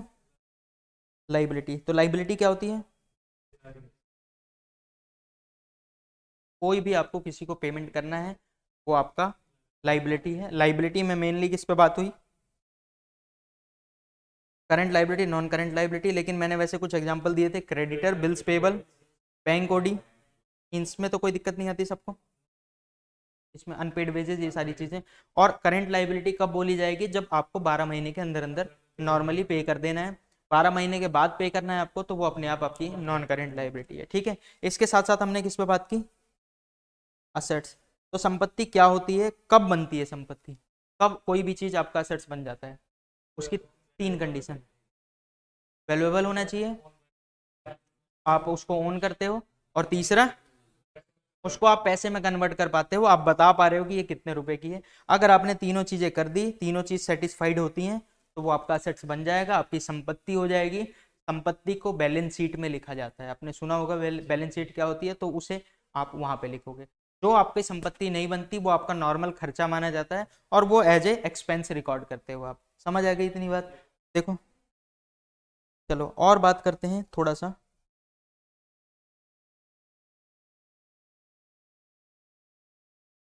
तो असेट्स भी दो तरह के होते हैं, करंट असेट्स और नॉन करंट असेट्स। पता ही है आपको, वही सेम चीजें। अगर 12 महीने के अंदर अंदर वो पैसे में बदल जाए, ध्यान से सुनना मैं वर्ड क्या बोल रहा हूँ, 12 महीने के अंदर अंदर अगर वो पैसे में बदल जाए, तो वो क्या हो जाता है, करंट असेट्स। अगर 12 महीने के बाद पैसे में बदलेगा, या फिर जरूरी नहीं है पैसे में बदलना, पैसे में बदलना तो एक वर्ड है, यूज, जो उसका यूज है वो 12 महीने से बाद भी होता रहेगा वो, तो वो क्या कहलाएगा आपका, fixed assets. Non current assets को दूसरा भी क्या बोला जाता है, फिक्स्ड एसेट्स। जैसे जैसे मैं बोलूं बिल्डिंग, तो बिल्डिंग बताओ 12 महीने बाद बोलेगी ठीक है मैं जा रही हूँ बाय बाय, बिल्डिंग रुकेगी, और हो सकता है 4 साल तक बेनिफिट दे, हो सकता है 5 साल तक बेनिफिट दे, तो बिल्डिंग क्या आपकी हो जाएगी, फिक्स्ड एसेट्स। लेकिन डेटर नॉर्मली 2 से 3 महीने में पैसे दे देता है। बिल्स रिसीवेबल, अभी समझाया था ना बिल्स रिसीवेबल क्या होता है, तो बिल्स रिसीवेबल भी नॉर्मली 2 से 3 महीने में पैसा दे देता है, वो भी क्या हो जाएगा आपका, करंट असेट्स। कैश तो खुद ही पैसा है, वो करंट असेट्स होता है। बैंक बैलेंस खुद ही पैसा है, करंट असेट्स। स्टॉक, ध्यान रखना, स्टॉक नॉर्मली आप 12 महीने के अंदर तो बेचोगे ही ना। आप एक स्टॉक आपने बनाया और बेचोगे 4 साल बाद, बहुत रेयर होता है, हो सकता है ना बिक रहा हो तो अलग बात है, लेकिन नॉर्मली तो हम एक 12 महीने के अंदर अंदर बेच देते हैं, तो वो क्या कहलाता है, करंट असेट्स। लेकिन कई सारे ऐसे होते हैं जैसे बिल्डिंग, फर्नीचर, मोटर व्हीकल, ये सारे लॉन्ग टर्म के लिए होते हैं, तो ये आपके क्या कहलाते हैं, फिक्स्ड असेट्स। समझ आ गया? जो फिक्स्ड असेट्स होते हैं वो भी दो तरह के होते हैं। अब आप बोलोगे कि ये सब टैली में काम आएगी, सब ये किस लिए है, ये सारे टैली में काम आएंगी, हाँ। जब आप टैली पे कोई भी लेजर बनाते हो, लेजर मतलब खाता, जैसा अभी मैं थोड़ी देर पहले बता रहा था, हर एक चीज का आपको एक खाता बनाना पड़ेगा। तो जब भी खाता बनाते हो तो उसको बारे में बताना पड़ता है कि ये है क्या। तो जब आप कैश बनाओगे, वैसे कैश ऑलरेडी बना होता है, आपको बनाना नहीं पड़ता, लेकिन अगर आप कैश बनाओगे तो आपको बताना पड़ेगा कि करंट असेट्स।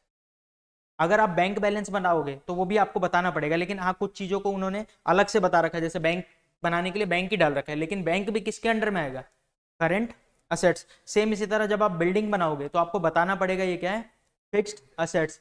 जब आप फर्नीचर बनाओगे तो आपको क्या बताना पड़ेगा, फिक्स्ड असेट्स। जब हम उस पॉइंट पे पहुंचेंगे तो बड़ा आसान लगेगा। अभी अगर आप सोचोगे कि यार ये तो पता नहीं कितनी सारी चीजें याद रखनी है, तो अपने आप ऑटोमेटिकली टफ हो जाएगा, लेकिन हमें याद नहीं रखना है। और मैं ये लगातार इतनी सारी चीजें इसीलिए बता रहा हूँ क्योंकि मुझे पता है कि ये नॉर्मल सी चीजें हैं, और आज हम ABCD पढ़ रहे हैं। और एटलीस्ट एक बार घर पे जाके तो आप देखोगे इस पॉइंट को कि हाँ ये इसका ये मतलब था, इसका ये मतलब था। इसीलिए मैंने नोट्स पहले ही शेयर कर दिए थे आज, ताकि हो सकता है कि कोई गो थ्रू करके आए कि भाई आज क्या पढ़ने वाले हैं, देख लेते हैं। ठीक है यहाँ तक?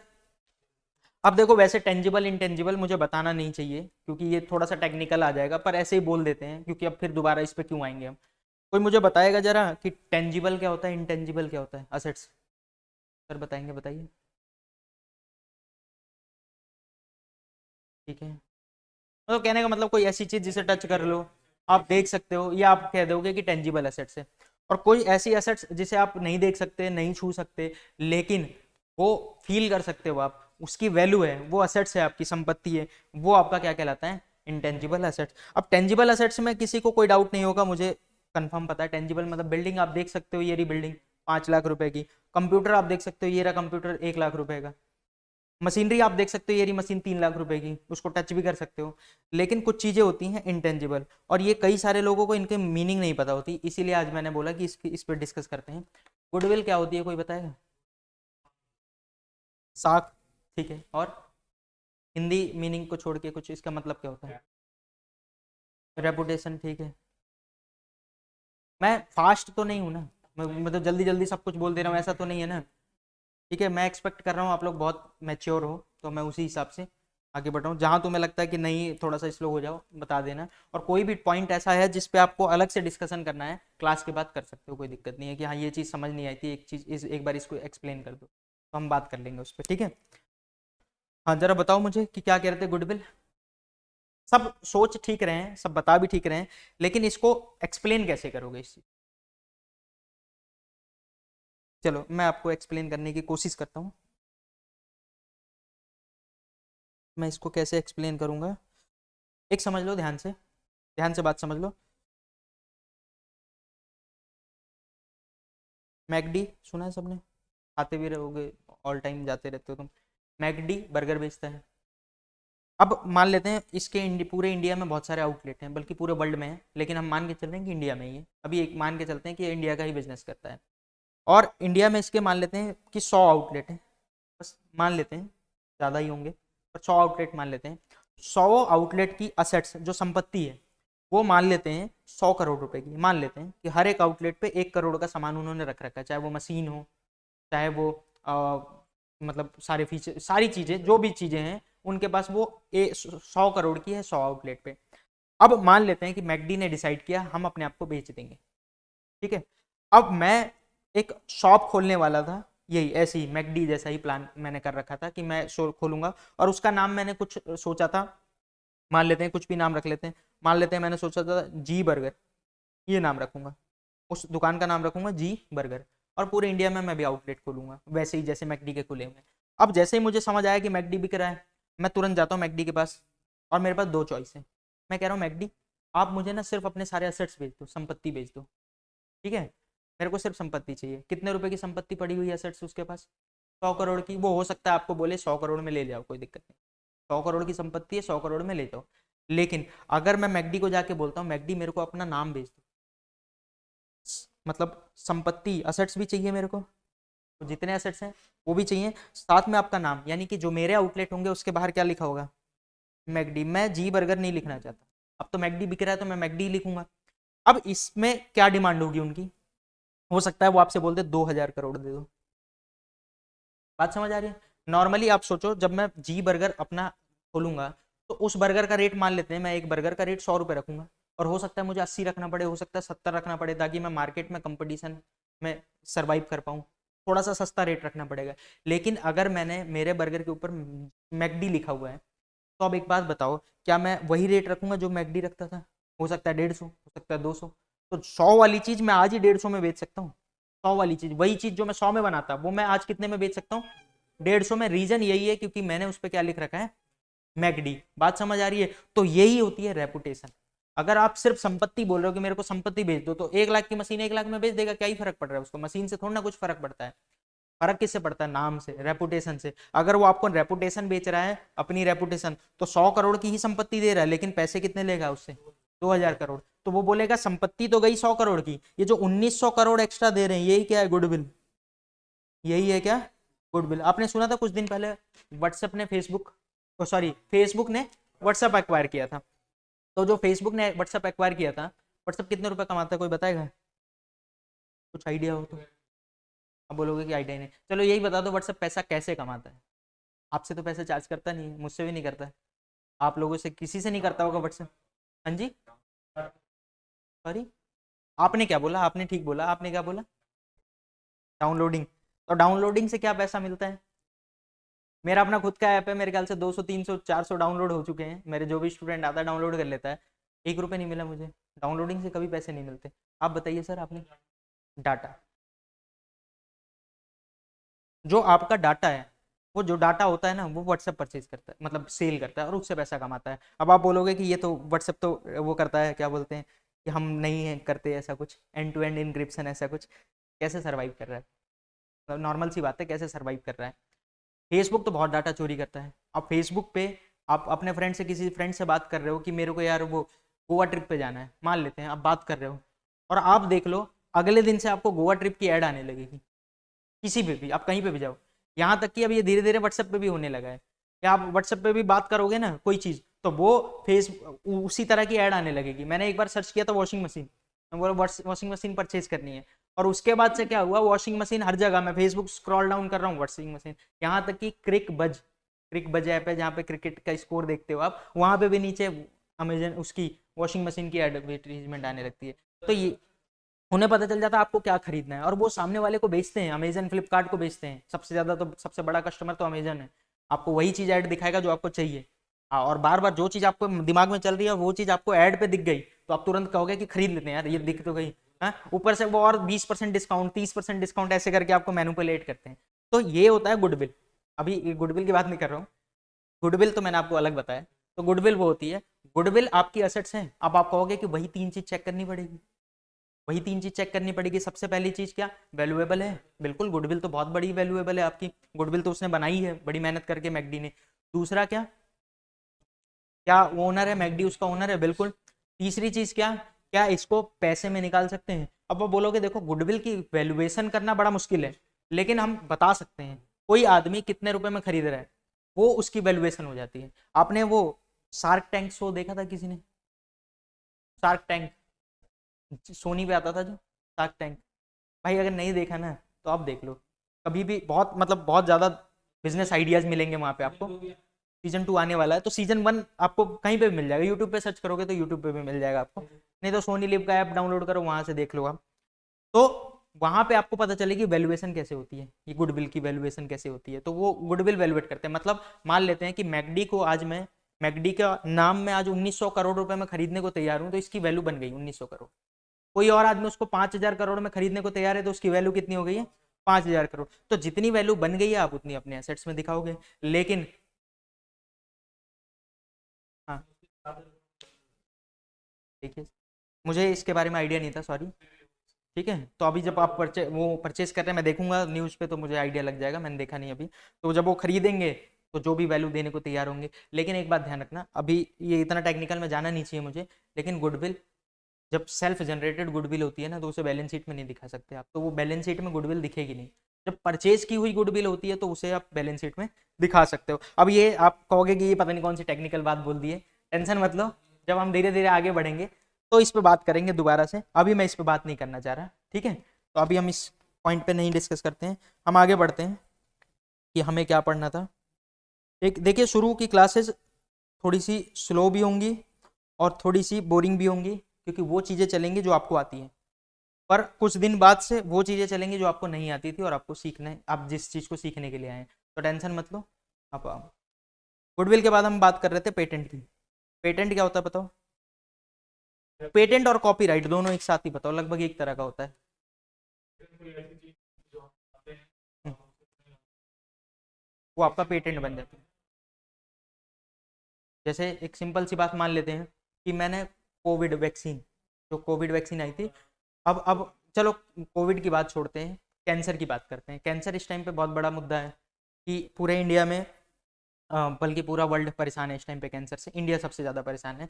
तो मान लेते हैं कि मैं वैज्ञानिक हूँ और मैं रिसर्च कर रहा हूँ कि मैं कैंसर की दवा बनाऊंगा, और मैंने दवा बनाते बनाते, मैं दवा कैसे बनती है आपने देखा होगा, कोई भी चीज़ जैसे कैंसर के वो हैं कीटाणु हैं किसी एक उसमें लैब में टेस्ट होते हैं सारे, कैंसर के कीटाणु मैंने डाल रखे हैं इसमें। अब मैं सोच रहा हूँ इसको ठीक करना है, या फिर कई बार क्या होता है कि जैसे मेढक हो गया उन पे चेक करते हैं। तो अब आपके पास क्या होता है, जैसे मान लेते हैं आपने तुलसी डाली, तुलसी के साथ आपने मान लेते हैं अश्वगंधा डाला, तुलसी अश्वगंधा डाला आपने और वो खत्म हो गया, तो आपने कहा यार ये तो बन गया। यही होता है, रिसर्च होती है। अब तुलसी अश्वगंधा किस मात्रा में डालना है, एक तो वो चेक करोगे, दूसरा ये कि इंसानी बॉडी पे वो कोई और गलत इफेक्ट तो नहीं डाल रही। जैसे मान लेते हैं तारकोल डालने से ठीक हो गया, तो अब तारकोल इंसान को पिला तो नहीं दोगे, तो वो आपको चेक करना पड़ेगा कि वो इंसान कैसे इस चीज को ले सकता है। कई सारी चीजें होती हैं, जैसे मान लेते हैं तुलसी और तारकोल डाला, ठीक हो गया, वो मुझे दिख रहा है ठीक हो गया, लेकिन अब तारकोल और तुलसी मिला के आप इंसान को पिलाओगे नहीं, तो उस पर टेस्ट होता है कि तारकोल की जगह, तारकोल के अंदर जो जो तत्व पाए जाते हैं वो किस और चीज में पाए जाते हैं जो इंसान को नुकसान ना करे। तो वो सारी इस तरीके से रिसर्च होती है। मान लेते हैं कि किसी वैज्ञानिक ने 5 साल दिन रात मेहनत करके रिसर्च कर ली और एक दवा बना दी, और दवा भी ऐसी बनी, तुलसी और अश्वगंधा बस यही डालना है और हल्का सा कुछ और चीज डालना है। अब मान लेते हैं उसने बना दी, उसने बोला कि भाई एक कैप्सूल, एक जो भी मैंने बनाई है गोली, वो बिकेगी 15,000 रुपये में। जिसको भाई कैंसर है वो लेगा 15,000 रुपये में, या कैंसर प्रिवेंटिव कैंसर है वो भी लेगा, तो बड़ा आसान हो गया। अब लोगों 15,000 में खरीद रहे हैं। अब मैं भी दूसरा वैज्ञानिक हूँ, मैंने कहा यार मैं भी बड़े दिन से इसको सोच सोच रहा था, मैं वो दवा खरीदूंगा, उसे तोड़ूंगा, तोड़ के अंदर देखूंगा, लैब टेस्ट करूंगा, और मैंने बोला ए यार इसमें तो बस दो ही चीज़ है, तुलसी और अश्वगंधा, कल को मैं भी बनाना शुरू कर दूंगा। अब वो बंदा 15,000 में बेच रहा है क्योंकि उसकी 5 साल की मेहनत है, और मैं उसे 2 रुपये में बेचूंगा, कौन किससे खरीदेगा? अगर दोनों सेम रिजल्ट दे रही है तो मेरी वाली सब खरीदेंगे, 2 रुपये वाली कोई 15,000 वाली कोई क्यों खरीदेगा? और मैं बहुत पैसा कमा लूंगा, वो बंदा जिसने मेहनत की वो पैसा नहीं कमा पाएगा। इसीलिए गवर्नमेंट ने बोला हम एक पेटेंट करके एक वर्ड लेकर आते हैं, पेटेंट या कॉपीराइट। कोई आपके पास स्पेशल फॉर्मूला है, कोई स्पेशल चीज जो आपने बनाई है, जिसपे आप हक बोल सकते हो कि मेरी है, मैंने बनाई है, सबसे पहले आपने बनाई है, आपसे पहले किसी ने नहीं बनाई हो, आप उसको पेटेंट करा लो। और जैसे ही आप पेटेंट कराओगे, जैसे ही वो दवाई पेटेंट होगी, उसके बाद वो दवाई पूरे वर्ल्ड में कोई नहीं बना सकता। मतलब वैसे पूरे वर्ल्ड में आपको ट्रेडमार्क वो लेना पड़ेगा, पेटेंट लेना पड़ेगा। अगर इंडिया में लेते हो तो इंडिया में कोई वो दवाई नहीं बना सकता, और अगर वो दवाई कोई बनाने को तैयार होता है तो आपको उसे आप डील होगी, परमिशन ले होगा, कुछ पैसा देना पड़ेगा, उसके बाद वो बना सकता है। बात समझ आ गई? तो इस तरीके के होते हैं पेटेंट और कॉपीराइट। अच्छा, ये बिकते होंगे क्या बहुत महंगे? बिल्कुल। कई लोग तो ये काम ही नहीं करते, कई लोग तो सिर्फ बनाते हैं और बेचते हैं। मेरे को पेटेंट बेचना है, बस बात खत्म। बात समझ आ गई? तो पेटेंट बेचना है तो पेटेंट खरीदने वाला कुछ पैसा देता है, जितने रुपए देने को तैयार हो गया वो आपकी संपत्ति हो गई। बात समझ आ गई? तो पेटेंट भी आपका असेट्स होता है। ट्रेडमार्क वही होता है, एक निशान लोगो, जैसे वो ऑडी गाड़ी का एक अपना खुद का लोगो है, ठीक है। उसके साथ साथ सॉफ्टवेयर, कई सारे सॉफ्टवेयर होते हैं, जैसे टेली सॉफ्टवेयर। जब आप टेली सॉफ्टवेयर यूज करते हो तो आपको पैसे देने पड़ते हैं टेली सॉफ्टवेयर यूज करने के लिए, लाइसेंस लेने के लिए। तो आप क्यों देते हो? क्योंकि संपत्ति ले रहे हो, किसी की संपत्ति यूज करने के लिए ले रहे हो। बात समझ आ गई? अब मुझे ये बताओ, और पढ़ना है या हम मतलब डिस्कशन क्लोज कर सकते हैं? देखो, मुझे कोई फर्क नहीं पड़ता, मुझे आपको 3 महीने में कंप्लीट कराना है, मैं करा दूंगा। आप बताओ आप कहाँ तक कंफर्टेबल हो, क्योंकि लगातार जब तक कुछ प्रैक्टिस नहीं करते, सिर्फ सुन रहे हो तो बड़ा बोरिंग हो जाता है वो। तो वो चीज़, चलो कोई बात नहीं, हम आज के लिए क्लोज करते हैं। लेकिन बहुत सारी चीज़ें नहीं बची हुई हैं, अब सिंपल सिंपल चीज़ें बची हुई हैं। मुश्किल से 10-15 मिनट का और हमारा ये कंसेप्ट होगा, 10-15 मिनट में मैं आपको बाकी सारी चीज़ें कंप्लीट करा दूंगा। और जब ये सारी चीज़ें कंप्लीट हो जाएंगी तो हम मतलब कि उसके बाद और आगे सही से बेसिक चीज़ें शुरू करेंगे। अभी तो हम बस वर्ड सीख रहे हैं, जैसे मतलब वर्ड सीख रहे हैं, और वर्ड सीखने में बड़ा मुश्किल होता है। जब भी आपने ABCD सीखी होगी तो आपको भी दिक्कत होती होगी बहुत ज़्यादा।